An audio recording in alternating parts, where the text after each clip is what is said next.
episode, we're going to be talking about semantic search. So basically what we'll be doing is showing you different examples of how we can use linked data and data sources to provide suggestions to users based on what they type in the catalog. I'm actually trying out a completely fictional semantic search tool which materializes the search results of things that I'm typing in. So I'm going to start by looking at Hitchcock and see what comes up.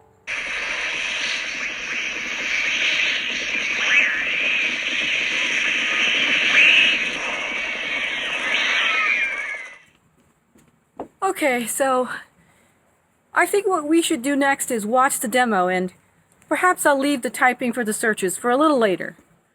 Hi, and welcome to the SMASH demo, or the demo for semantic maneuvering across subject headings. So in this phase, we were interested in seeing if we could use the information within data sources or within the subject hierarchies that we have to provide suggestions, autocomplete options, and other results for our users. So we were able to look at linked data sources for some of this work. Other parts of this work are about trying to better understand what kind of user experience we want to give to our end users and to see what kind of data sources we could rely on to provide results when our catalog doesn't provide any results right now or doesn't show results right now for the users. So the three main scenarios we're investigating are autocomplete, subject and author suggestions on the results page, and the zero results page use case. We're going to start off with autocomplete with Tim, if you want to set the stage for that. And we thought using an autocomplete or autosuggest would be a good way to facilitate searches. And for our data source, we initially looked at the VIOF autosuggest API. We looked at VIOF going through the QA cache. And we also looked at using the LC-NAF API as well. And we ended up settling on a different data source based on the Solar Index from the Cornell Library catalog. And one of the reasons we settled on that is that VIOF only would give us the chance to use names as either authors or subjects, and we wanted to be able to expand beyond that.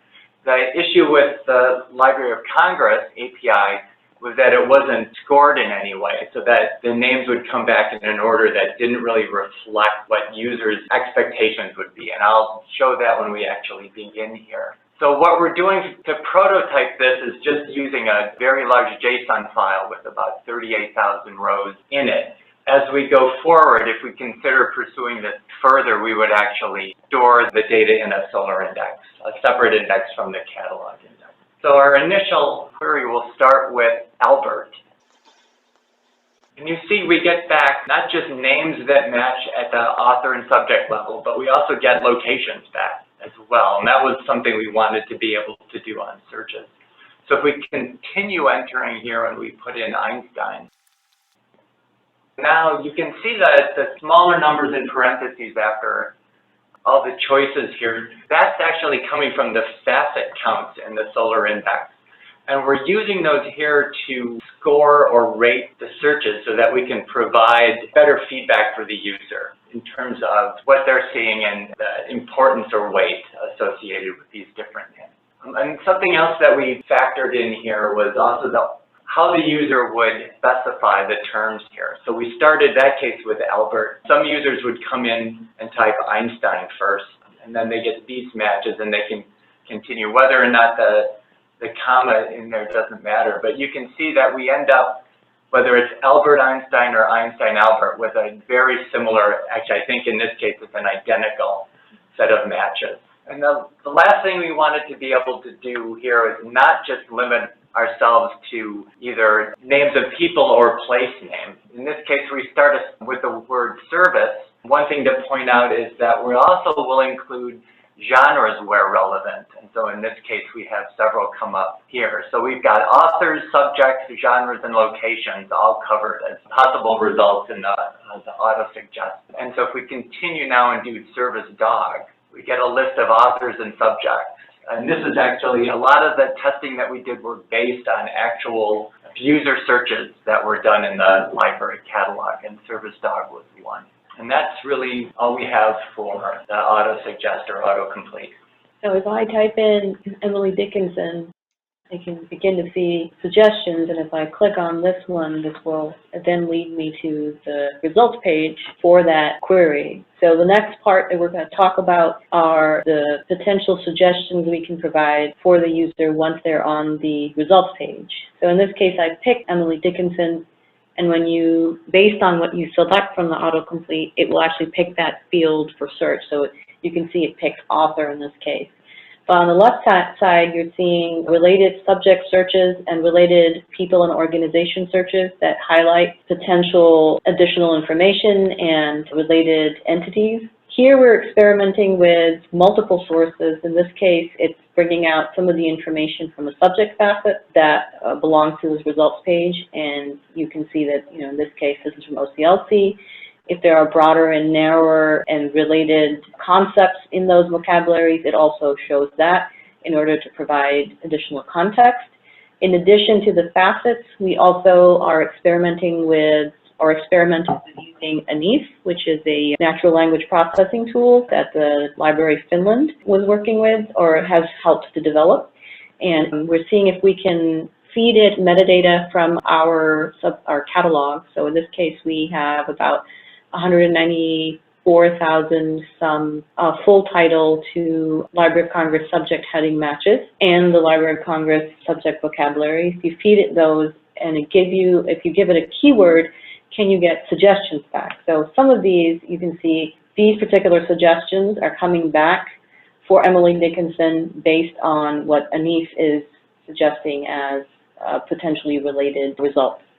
Another source that we were trying to work with was the actual LCSH vocabulary. So we are querying through QA LCSH to see if there are related results there. And for some, as I said, you can see that if there's a Wikidata entry that's a close match for a Library of Congress heading, that's also displayed. You could click on that and see that, and there are broader and narrower results, and you could click on any of those and start a new query. Similarly, for people and organizations, we're using what's coming back in the facet results for authors for this query, and then going out and getting information from the Library of Congress and Wikidata. So here the picture and the short description are both coming from Wikidata. We're also reusing the author index we set up for setting up a timeline in our browse phase. So that index has information for birth and death dates and start and end activity dates from both Library of Congress and Wikidata. So just to sort of provide a little snippet of that, we have contemporaries for Emily Dickinson to provide some additional context. So in this case, we have author facets, and we can also have the Library of Congress name authority lookup, and I'll show you that for a different search. In this case, I'll do all fields and then see what comes back.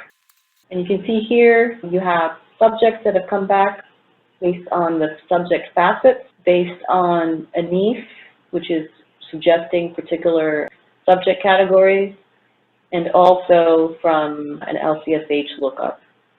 It's essentially matching against the string, so if it sees a partial or full match, it will show that. And then similarly, we have for people, information coming in, combination of Library of Congress, Wikidata, and our author index. And here you can see that there's also some results from LCNAF where the Library of Congress name authority, we're searching that through QA to see if we can find some matches there. For subjects, if we were to put in, so these are for people, and for people searches are searches that are essentially human names. If we put in a subject category, we will still get relevant subject searches back. And you can see here, it's showing you broader and narrower and close matches and suggestions. And then we still have author facets, so it will show some information for those as well. So we haven't really done very much with pruning the list, trying to deduplicate based on multiple sources of information. The idea here is to see what kind of searches and what kind of suggestions we can get based on what the user has searched. So you could pick one of these and do a search For instance, if you're interested specifically in anything related to 19th century Vienna architecture, you could pick that, click on it, and it should show you catalog results that are related to that subject. So this covers examples for autocomplete and for looking at subject and people and organization suggested searches based on results that are in the catalog. We also wanted to look at the case where the user has selected a query that is resulting in our current implementation returning 0 results, and if there is any help we can provide the user in that case. And John will talk about that. I'm going to share with you some functionality that we've been working on for the scenario that our conventional catalog search process produces 0 results. So Huda, I'd like you to type in Acestor, King of Paphos. This is an obscure historical figure that's not documented in any of our library metadata. But Acestor, King of Paphos, is mentioned in books that we hold in the library. And as you can see in this view, here are text excerpts and cover images from books that are in our catalog. The results at the top of this page come from Google Books, and a little further down are some results that come from HathiTrust. Every one of the titles of these books is a link, and you could go into our catalog and find that book on the shelves. On the left is a list of subjects that pertain to this search string. Each one of those is also a link that would allow you to facet the catalog. The subject information comes from HathiTrust as well. There's one more thing that I'd like to show you. Huda, search for phosphate movie. Our catalog is going to turn up 0 metadata-based results for this, although you see there are a couple of results from Google Books. However, phosphate film is a more accurate way that our catalog describes this search. So here is a search suggestion saying, did you mean phosphate film? This suggestion comes from Wikidata using its Lexemes model. It has the knowledge that film and movie are synonyms. So click on phosphate film, if you would, Huda, and you're going to see that there is indeed a film there, the top result in our library's catalog, that has to do with phosphates that we wouldn't have found by searching for movie. All right, thank you, John. That concludes our SMASH demo. Thank you to Tim and John for their work. If we continue some experiments, we will be sure to make some videos of those as well. Thanks for sticking with us. Bye. Well, I had to get away from those birds. But, you know, it's interesting, the semantic search tool suggested several Hitchcock movies. One of them was birds, and I'm trying to see if the other ones come up. Like this one, Rear Window. Yeah, I guess it's not quite working, but I'll keep trying.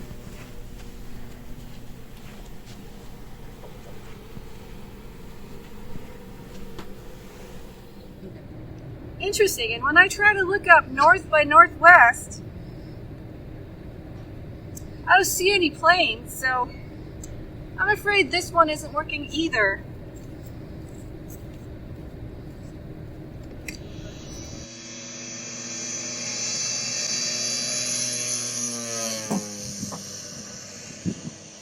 And that's a wrap for our 3-part series on our discovery work. We hope you enjoyed our videos, and we may have some bonus videos for you later based on additional work we might be doing. But that said, it's been quite a ride, and I don't think I'll be typing Hitchcock again into the semantic search tool. Thank you.